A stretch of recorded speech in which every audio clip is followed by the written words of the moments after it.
سورہ حامیم السجدہ پارہ نمبر 24 آیہ کریمہ نمبر 10 اور 11۔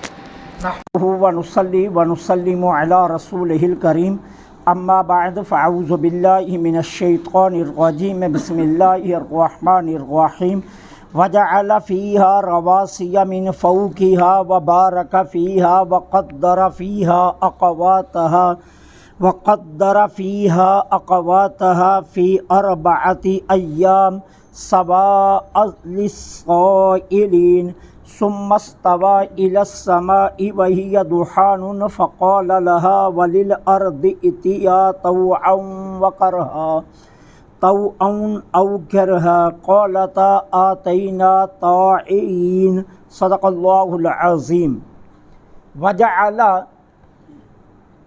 اور نصب کر دیے، فیہا اس پر،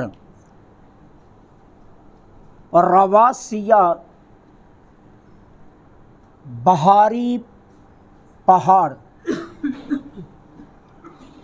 وبارک فیہا اور اس میں برکتیں رکھی، اقواتہا فی 4 ایام اور اس میں رہنے والوں کے لیے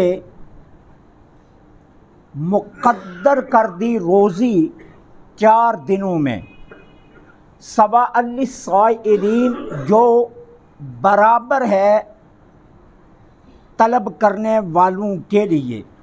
ثم پھر استوا اللہ تعالیٰ نے قصد فرمایا، الی السماء آسمان کی طرف، وہی دخان اور وہ ایک دھواں تھا، فقالا پس اللہ تعالیٰ نے فرمایا، لہا اس آسمان سے، وللارض اور زمین سے، ایتیا دونوں آ جاؤ، طوعاً خوشی سے، او کرہن یا ناخوشی سے، قالتا دونوں نے کہا، آتینا ہم آتے ہیں، طائعین خوشی کے ساتھ۔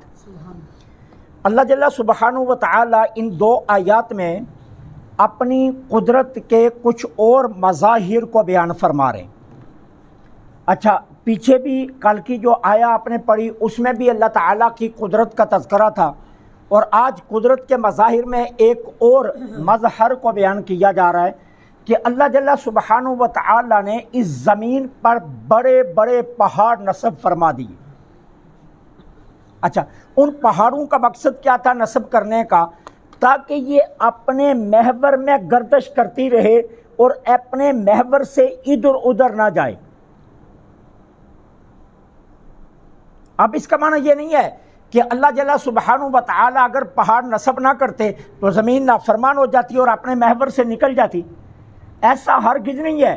اگر پہاڑ نصب نہ بھی کیے جاتے تو اس کے باوجود بھی زمین اللہ کے حکم سے اپنے محور میں ہی رہتی، لیکن چونکہ ہم عالم اسباب میں رہتے ہیں اور یہاں ہر کام سبب سے منسلک ہے، لہٰذا ہمارے اطمینان کے لیے اللہ تعالیٰ عز و جل نے کیا کیا کہ پہاڑوں کو نصب کر دیا تاکہ ہمیں اطمینان رہے۔ وہ مالک چاہے تو ملاح کے بغیر بھی، وہ مالک چاہے تو چپو کے بغیر بھی آرے سمندر کی تہہ پر کشتی چل سکتی ہے۔ وہ مالک چاہے تو جو مرضی کرے۔ حضرت جنید بغدادی رحمۃ اللہ علیہ کے متعلق آتا ہے کہ وہ دریا کے اوپر اپنا جائے نماز بچھاتے تھے اور نیت باندھ کر کھڑے ہو جاتے اور مسلح دریا عبور کر جاتا۔ تو اس قادر مطلق کی قدرت ہے نا، لیکن اگر جن اسباب کے ساتھ چونکہ ہم منسلک ہیں، اس لیے اللہ تعالیٰ نے پہاڑ نصب کر دیے تاکہ زمین اپنے محور میں گردش کرتی رہے اور اپنے محور سے ادھر ادھر نہ جائے۔ اب کہا یہ بھی اس کی قدرت کی نشانیوں میں سے ایک نشانی ہے۔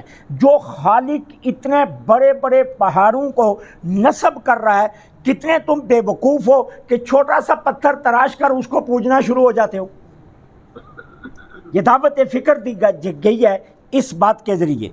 آگے فرمایا، وبارک فیہا، اللہ فرماتا ہے ہم نے اس زمین میں برکتیں رکھی۔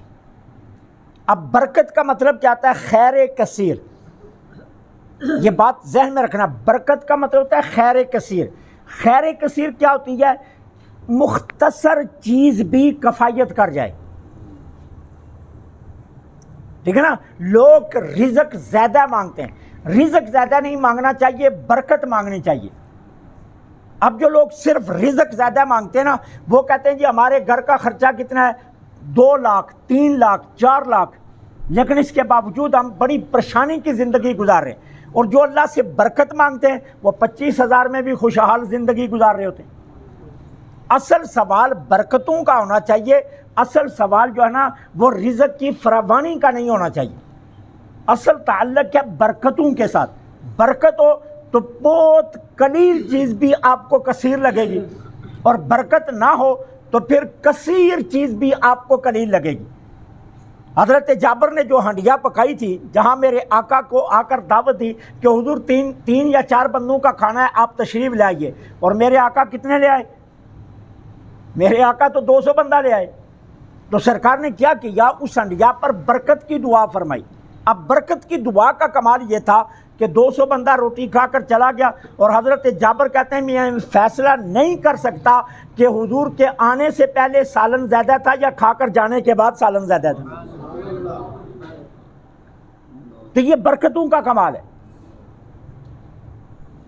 تو اصل مطالبہ برکات کا ہونا چاہیے. تو اللہ تعالیٰ فرماتا ہے میں نے زمین میں برکتیں رکھ دی. اب زمین میں برکتیں کیسے؟ برکتوں کا مطلب ہے پہلی بات میں نے زمین میں روئیدگی رکھ دی. میں نے کل بھی آپ کو بتایا تھا زمین میں نے روئیدگی رکھ دی. اب روئیدگی کیا ہے؟ جو کائنات کی چیز جس چیز کے طالب ہے وہ میں زمین سے پیدا کر رہا ہوں. انسان کو گندم کی ضرورت ہے تو گندم آ رہی ہے، اسی زمین سے انسان کو ضرورت پڑ گئی تو گنا اگ رہا ہے، اسی زمین سے کپاس اگ رہی ہے، اسی زمین سے مکئی اگ رہی ہے، اسی زمین سے باجرہ نکل رہا ہے. تو مٹی تو ایک ہے، لیکن اسی ایک مٹی سے اندر سے کتنی فصلیں نکل رہی ہیں. اور پھر اسی مٹی پر آپ درخت اگاتے ہیں. اگر آپ امرود کا درخت اگائیں تو امرود لگ رہے ہیں، مالٹے کا اگائیں تو مالٹا لگ رہا ہے، اگر سیب لگائیں تو سیب لگ رہا ہے، اور اگر اسی زمین میں آم کا درخت کھڑا کر دے تو آم لگ رہا ہے. روئیدگی رکھی اللہ تعالیٰ نے زمین میں. ٹھیک ہے، یہ ہے برکت کہ اللہ تعالیٰ نے زمین کے اندر روئیدگی رکھی. اور پھر کیا کیا؟ آسمان سے بھی پانی نازل کیا اور نہروں کے ذریعے بھی زمین کو سیراب کیا. یہ برکات کی نشانیاں ہیں کہ ہر انسان کی ضرورت، ہر جانور کی ضرورت کے مطابق اللہ تعالیٰ نے زمین سے اس کی غذا نکال دی. اب جو گھاس جانور کھاتے ہیں، ہم کوئی اسے اگاتے ہیں یا ہم اس کا کوئی بیج ڈالتے ہیں؟ ہم نے تو کبھی گھاس کا بیج نہیں ڈالا، لیکن گھاس مالک خود بخود اگا رہا ہے، اور ہر قسم کا گھاس اگا رہا ہے. جیسے جانور کی ضرورت ہے ویسا گھاس اگ رہا ہے، اور جیسے انسان کی ضرورت ہے ویسے اناج اگ رہے. تو یہ ہے بارک فیہا کہ ہم نے زمین میں برکتیں رکھی. اچھا، پھر قدر فیہا اقواتہا، مقدر کر دیا اس میں. اقوات کہتے ہیں غذا کو، قوت کو. غذا مقدر کر دی اس میں 4 دنوں میں، یعنی 4 دنوں کے اندر 2 دن اللہ نے زمین بنانے میں لگائے، اور 2 دن تمام مخلوقات کی ضروریت کے مطابق ان کی غذا زمین میں پیدا کرنے پر لگائے. اب اتنی مخلوقات کی 2 دنوں میں فیصلہ کر لیا، اور ہر ایک کی زمین سے جو ہے نا وہ غذا کا فیصلہ کر دیا. یہ اس کی قدرت کے مظاہر. اور پھر فرمایا سواء للسائلین، طلب کرنے والوں کے لیے مساوی ہے، جیسا مطالبہ ویسی غذا سامنے. آپ کا جیسا مطالبہ ویسی غذا سامنے. آپ کہتے ہیں کہ یہ زمین مجھے گندم دے تو گندم دے رہی ہے، آپ کہتے ہیں مکئی دے تو مکئی دے رہی ہے، آپ کہتے ہیں یہ مجھے جو ہے نا وہ کپاس دے تو کپاس دے رہی ہے، آپ کہتے ہیں یہ مجھے کماد دے تو کماد دے رہی ہے، آپ کہتے ہیں یہ باجرہ دے تو باجرہ دے رہی ہے، آپ کہتے ہیں یہ جو دے تو جو دے رہی ہے، اور آپ کہتے ہیں چاول دے تو چاول دے رہی ہے. سواء للسائلین، ہر طلب کرنے والے کے لیے برابر ہے. ثم استویٰ، پھر اس کی قدرت دیکھو، اس نے آسماں کا قصد کیا. وَيَا دُخَان، اور یہ بخارات تھے. بخارات کو جوڑ کر کتنا خوبصورت چھت بنا دیا. ہے کسی میں یہ طاقت تو کر کے دکھائے. میں نے کئی مرتبہ یہ مثال دی ہے. آپ لینٹر ڈالنا چاہتے ہیں تو آپ نے شٹرنگ بھی کر لی, آپ نے اوپر سریا بھی باندھ لیا, سمٹ ہے, ریت ہے, بجری نہیں ہے, آپ لینٹر نہیں ڈال رہے. آپ کہتے ہیں نہیں جی بجری جتنی دیر تک شامل نہ ہو یہ کھڑا نہیں ہو سکتا. بجری لائی جائے تو پھر ہم اس کو مکس کریں. اچھا بجری آ گئی, ریت آ گیا, تو آپ کہتے ہیں سیمنٹ کے بنا یہ نہیں ٹھہر سکتا. اب سریا بھی ڈالا ہے نیچے, سارا کچھ اہتمام بھی کیا اس کو روکنے کا, لیکن اس کے باوجود ایک ایک چیز کی ضرورت کو پورا کیا جا رہا ہے. جتنی دیر تک تمام چیزیں پوری نہ ہو جائیں اتنی دیر تک آپ جو ہے نا وہ اس چھت کو تیار نہیں کر سکتے. اور بخارات, اڑتے بخارات جن میں کوئی جان نہیں, سخت نہیں, قوت نہیں ہے, خالق نے اپنے حکم سے انہیں جوڑا اور اتنا خوبصورت سائبان تن کر انسان کو دکھا دیا. ثم استوى الى السماء, پھر اس نے آسمان کا قصد کیا. وَيَ دخان, اور یہ ایک دمہ تھا, بخارات تھے. فقالا, اللہ فرماتا ہے پھر اللہ تعالیٰ نے کہا آسمان سے اور زمین سے, دونوں آ جاؤ خوشی یا ناخوشی, کرہن ناخوشی, توان خوشی سے. ٹھیک ہے نا, اب کہا خوشی یا ناخوشی دونوں آ جاؤ. اب دونوں آ جاؤ کا مطلب یہ نہیں ہے آنا جانا یا جو معروف معنی ہوتا ہے وہ معروف معنی یہاں مراد نہیں ہے. یہاں مراد کیا ہے کہ تم دونوں وجود میں آ جاؤ, یہ معنی ہے وجود میں آ جاؤ. اللہ تعالیٰ عز و جل نے فرمایا وجود میں آ جاؤ, اور یہاں صرف انسان کو بتانے کے لیے کہا کہ ایک دمہ تھا. اللہ تو دمے کا بھی محتاج نہیں ہے, وہ تو صرف کن کہے تو آسمان تیار ہے, وہ کن کہے تو زمین تیار ہے, وہ تو کسی بھی چیز کا محتاج نہیں ہے. ٹھیک ہے نا, لیکن اسے ہمیں سمجھانے کے لیے کہا کہ ایک دمہ تھا جس سے میں نے آسمان بنا دیا.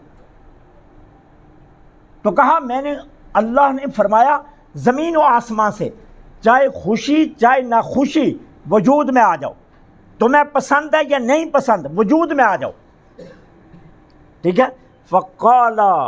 قالتا آتینا طائعین, دونوں نے کہا اے اللہ ہم خوشی سے وجود میں آ رہے ہیں. جرأت انکار نہیں ہے نا. اب یہ بھی قدرت کا ایک بہت بڑا مظہر ہے. کیا انسان کو دعوت دی جا رہی ہے, جب اتنا بڑا آسمان اللہ کی نافرمانی نہیں کر رہا تو کتنا بدبخت ہے, 6 فٹ کا قد لے کر بھی نافرمانیاں کر رہا ہے. جب اتنی بڑی زمین کو اللہ نے حکم دیا آ جا وجود میں, وہ ایک لمحے میں آ گئی, تو آج بھی تو کہتا ہے کہ وہ مردے زندہ نہیں کرے گا. وہ کتنا کم عقل ہے تو. ایک طرف تو کہتا ہے میں بڑا صاحب شعور ہوں, ڈگریاں لے کر پھرتا ہے کہ میں ایجوکیٹڈ ہوں, اور تیری ایجوکیشن کا یہ حال ہے کہ جس خالق نے ایک مرتبہ زمین کو کہا آ جا اور وہ ایک لمحے میں آ گئی, اور تو آج بھی اس معاملے میں پھنسا ہوا ہے کہ وہ مردوں کو زندہ نہیں کرے گا. بتا, جو اتنی بڑی زمین بنا سکتا ہے اسے ایک 6 فٹ کے قد کو دوبارہ زندہ کرنا کون سا مشکل ہے. تو کہا, دونوں نے کہا ہم اپنی خوشی سے آ رہے ہیں, ہم نہ خوشی سے نہیں خوشی سے آ رہے ہیں, کیونکہ ہماری جرأت ہی کیا کہ ہم تیری نافرمانی کر جائیں. تو یہ اللہ تعالیٰ نے اپنی قدرت کے مظاہر کو بیان کیا. اللہ سے دعا ہے اللہ حق کے